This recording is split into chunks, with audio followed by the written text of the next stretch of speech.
13h, 14h. Europe 1, 13h. Avec vous, Mickaël Dorian, et nous accueillons tout de suite vos deux débatteurs pour décrypter et éclairer l'actualité. Paul Melun, écrivain et essayiste, et Elliot Maman, chroniqueur politique. Bonjour à tous les deux. Bonjour Mickaël. Bienvenue, heureux de vous accueillir. Une France blanche sans zone blanche, c'est le constat fait par le rapport de l'OFAST, l'Office anti-stupéfiants, pour qui l'intégralité maintenant du territoire est désormais concernée par la drogue. Un rapport qui parle d'une menace existentielle pour le pays. Sur Europe 1 ce matin, le patron de l'OFAST, Dimitri Zoulas, a estimé qu'il faut cibler l'ensemble des groupes criminels les uns après les autres et les attaquer judiciairement. Je vous propose de l'écouter. Nous sommes particulièrement bien placés en Europe avec une grande façade atlantique et aussi une plateforme de rebond dans les Caraïbes.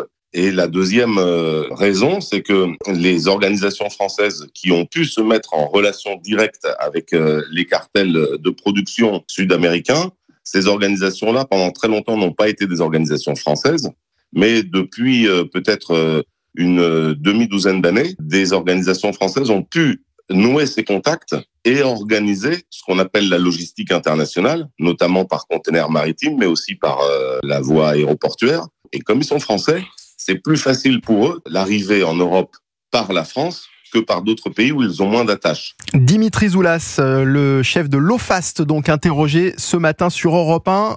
Elliot Maman, le constat est alarmiste, mais il a le mérite d'exister. Oui, absolument. Et d'ailleurs, puisqu'il existe, il nous rappelle que, contrairement à certaines outrances que l'on peut parfois entendre dans le débat public, la France n'est pas encore un narco-État, puisque l'on caractérise par cette expression un degré de corruption majeur au sein des institutions, des instances politiques et judiciaires dans un pays. Et de toute évidence, l'audition d'un certain nombre de magistrats de Marseille, il y a un an par exemple, nous avait montré à quel point il y a même une lucidité du pouvoir de l'autorité judiciaire sur la question en France. Les cas de corruption politique sont tout de même extrêmement limités. Ils relèvent véritablement de l'anecdote. Donc on a encore la capacité au plus haut rang de l'État de faire le constat de la situation extrêmement préoccupante de la progression du trafic de drogue sur le territoire, ce qui implique donc qu'il faille en effet prendre des mesures maintenant.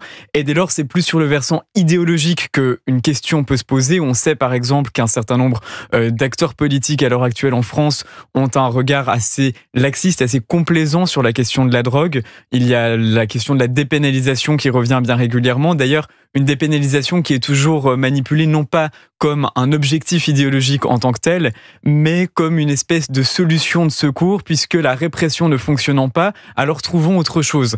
Peut-être pourrait-on au contraire essayer de véritablement enforcer, appliquer la loi telle qu'elle existe à l'heure actuelle, plutôt que de chercher des moyens de détournement qui en définitive pourraient précisément favoriser ces trafiquants. Alors ce qui est bien, c'est que le phénomène semble désormais pris au sérieux par les autorités. Disons que c'est une première étape. Le constat est fait, maintenant les Français attendent des solutions concrètes et efficaces, Paul Melun. Oui, ça fait un certain nombre d'années qu'on les attend et je crois que peut-être là où il y a un changement de paradigme, c'est que désormais nous prenons conscience pleinement de l'ampleur de ce phénomène. Et c'est d'ailleurs la vertu des rapports successifs et de ce que nous dit l'OFAST, c'est-à-dire que aujourd'hui, il n'y a plus en France de lieux qui seraient particulièrement épargnés. Il y a une sorte d'ubérisation de la drogue et de sa capacité à se projeter un peu partout, avec des capacités à se faire livrer de la drogue, y compris dans le plus petit village de France. Et puis, il y a aussi un autre constat qui est très important, qui est un constat d'ordre géographique, et c'était souligné par l'intervenant que nous avions il y a quelques instants, c'est que la France, par sa position géographique, par sa proximité avec des pays qui ont légalisé la drogue, parce que la France est aussi à la confluence d'un certain nombre de voies, parce que la France a un certain nombre de territoires ultramarins qui sont notamment proches d'Amérique du Sud, nous sommes particulièrement vulnérables et particulièrement touchés. Donc il convient aussi de penser la question des frontières, qui est une question ô combien importante, parce que le trafic de drogue, il est mondialisé. Donc à un moment donné, vous ne pouvez pas, si vous voulez, abaisser vos frontières et laisser passer les flux de marchandises, de capitaux et d'hommes, et dire par contre tout ce qui est illégal, tout ce qui est de l'ordre des drogues, ça par contre on va contrôler, parce que c'est compliqué. Si vous voulez, vous êtes obligé de mettre en place des contrôles, c'est comme les criblages dans la population quand il y avait des arrivées. Vous êtes obligé de mettre en place un certain nombre de contrôles pour détecter ce qui peut arriver à repartir. Donc je pense qu'il y a un travail effectivement sur les frontières. Il y a un travail de répression peut-être aussi des consommateurs, en disant comment est-ce qu'on fait pour que on dissuade, parce que vous savez, il y il n'y aurait pas autant de trafiquants s'il n'y avait pas autant de consommateurs. Ce que je dis paraît stupide, mais c'est pour autant une réalité extrêmement claire. Donc il faut travailler sur les consommateurs avec des mesures de prévention, avec des mesures de dissuasion, peut-être des amendes plus chères. Vous savez, regardez sur la sécurité routière, on a dissuadé les gens de rouler vite et on a même dissuadé les gens de se garer sans payer leur parc-mètre en mettant des amendes absolument extravagantes. Mais bon, je vois pas pourquoi est-ce qu'on ferait pas pareil plutôt sur la question de la drogue. Donc il y a des choses qui peuvent être mises en place, ça demande du temps, ça demande de la lucidité sur le constat. Je crois que la lucidité sur le constat aujourd'hui, tout le monde le partage. Et puis après, il va falloir effectivement agir. Mais je crois que la France, vous savez, la France n'est pas le pays européen qui est le plus à blâmer dans la lutte contre la drogue. La France a conservé une politique pénale assez répressive. Il y a eu ce démantèlement successif de points de deal, même si c'est peut-être insuffisant. Ça avait commencé sous Gérald Darmanin, ces opérations place nette. Donc, il y a des choses qu'on fait, nous, en France, que nos voisins européens ne font pas. Et j'espère qu'on va continuer parce que je suis contre la légalisation et je pense que c'est vraiment là qu'il faut agir en France. Elliot Maman, vous souscrivez, la question des frontières, elle est forcément liée à la question du narcotrafic ? Mais en tout cas, ce qui est certain, c'est qu'il y a de très grandes démocraties qui n'ont pas de tabou sur la question. On peut par exemple regarder un certain nombre d'exemples en Amérique du Nord où, alors même que les frontières ne sont pas non plus infranchissables, on peut très bien s'installer, on peut très bien aller visiter les pays nord-américains. Il y a des contrôles notamment de marchandises extrêmement poussés aux frontières. Alors on comprend évidemment que pour la question des États-Unis, par exemple, la proximité avec le Mexique pose une difficulté toute particulière. Quoi qu'il en soit, on ne saurait estimer que les États-Unis n'appartiennent pas au camp des démocraties. Il en va de même pour le Canada.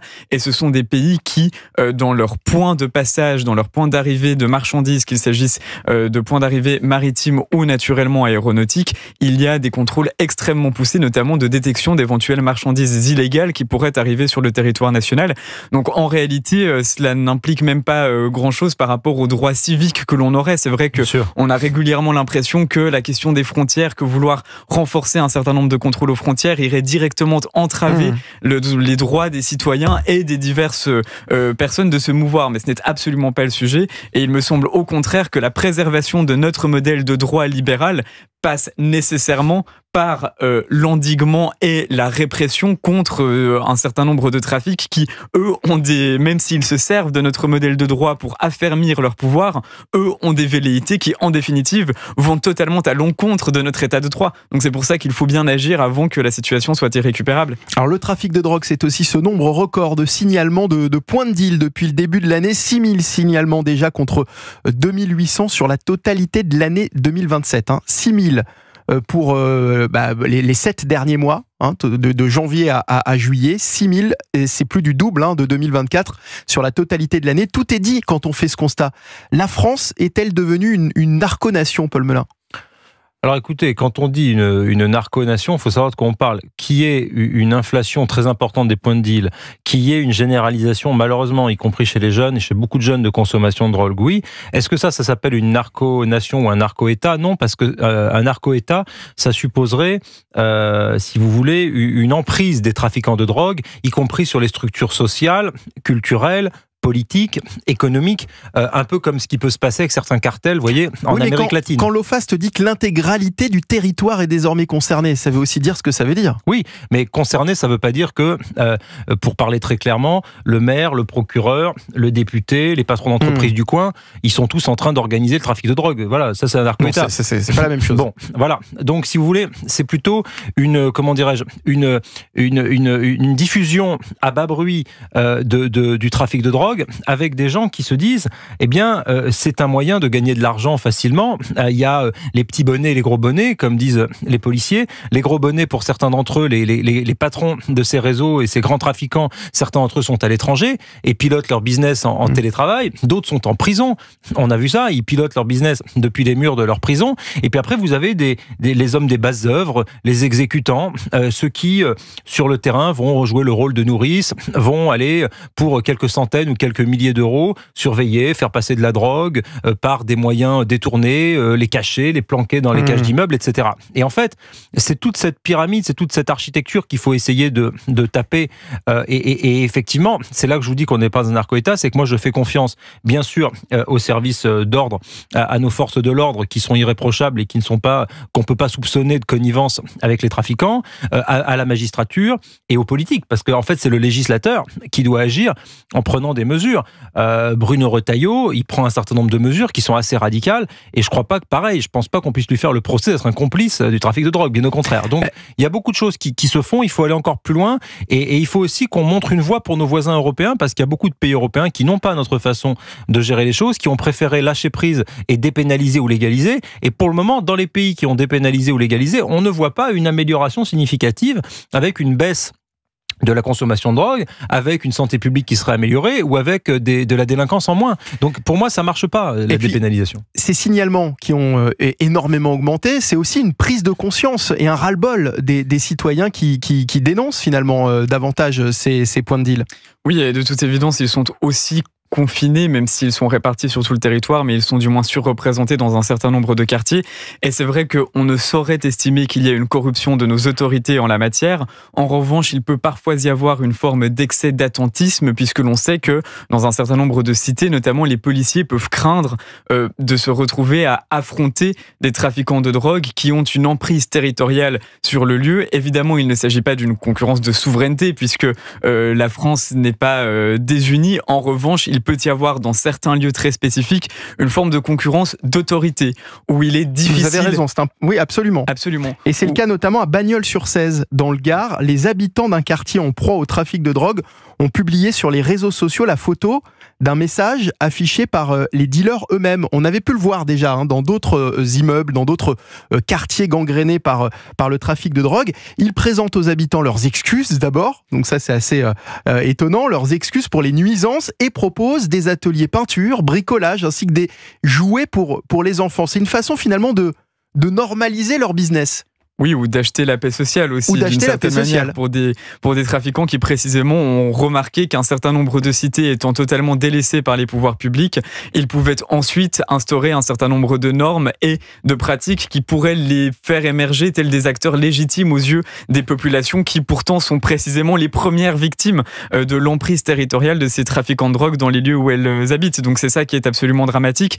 Et peut-être, même si ça va sembler très mièvre de dire cela, que l'on pourrait chercher aussi à soumettre notre culture républicaine, notre culture civique pour inciter un certain nombre de ces jeunes qui sont soudainement délaissés à l'emprise de ce trafic de drogue à précisément revenir dans le combat de la République, parce qu'il y a aussi évidemment une question culturelle qui se pose au sommet de l'intégralité de ces débats. Ça vous fait réagir, Paul Melun, des trafiquants de drogue qui cherchent effectivement, comme le dit Elliot Maman, à acheter la paix sociale. Je le disais, on l'avait vu aussi dans d'autres quartiers ou dans des immeubles qui étaient un peu abandonnés, certains immeubles sociaux avec des ascenseurs en panne, où c'était les trafiquants de drogue qui réparaient les ascenseurs. Oui, j'avais le même exemple en tête. C'est-à-dire qu'ils essaient de jouer un peu les bons samaritains. C'est ça.